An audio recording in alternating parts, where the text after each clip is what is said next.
Welcome back, everyone, to the Deep Dive. Today, we're getting into a really interesting idea from a source called PulseBeatsMiner, the evolution of staking. Mm.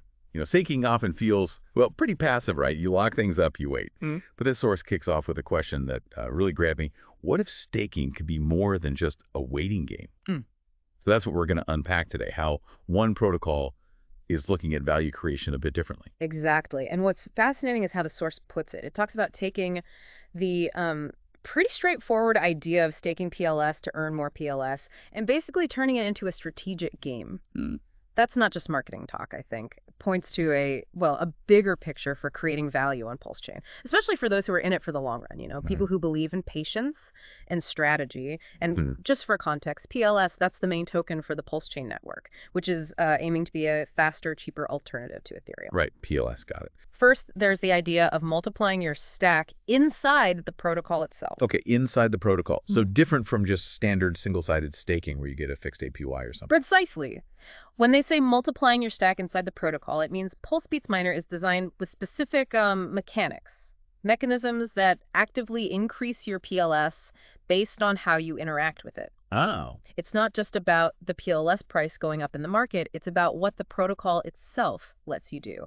Maybe things like dynamic restaking options or perhaps bonuses tied to performance or activity. It encourages you to be active, not just passive. So you're making choices within the system. Yes, exactly. It's like the protocol might have different ways to compound your earnings or reward certain actions, and you strategically choose how to engage to maximize your PLS based on what's happening within that ecosystem. Interesting. So it demands more attention than just set it and forget it. Okay, so that's one way, the internal game. What's the second way you win?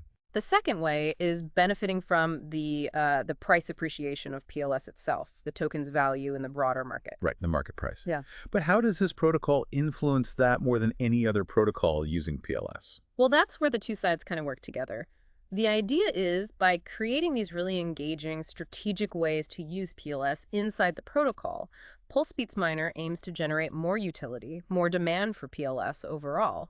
So if the protocol is successful and people are actively using it because it's rewarding, that naturally makes PLS potentially more valuable on the open market. Ah, I see. So your efforts inside to grow your stack, they could be amplified if the token itself gains value because the protocol is driving demand. Exactly. It becomes a sort of two-pronged approach to growth. Your active management within the system could potentially compound with the market recognizing PLS's increased utility, driven partly by this very protocol. Okay. It's definitely a more, shall we say, involved approach than just collecting yield from a simple pool. Yeah, it really does sound like moving from, I don't know, playing solitaire to playing chess with your assets. Like you said earlier, you're thinking ahead. It certainly reframes single-sided staking. Takes it from just parking your crypto to more of an active investment strategy. So wrapping up our look at PulseBeatsMiner today, it seems clear this isn't just trying to be another place to stake. It's really trying to push the definition of value creation in DeFi, shifting from passive holding to something, well, more strategic. Yeah, definitely. And it leaves us with a really interesting thought, something for you, the listener, to chew on.